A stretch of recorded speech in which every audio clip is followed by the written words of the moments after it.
You ask Tiger to solve. This deals with linear equations with one unknown.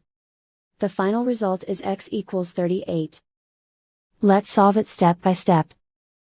Group all constants on the right side of the equation. Add 62 to both sides. Simplify the arithmetic.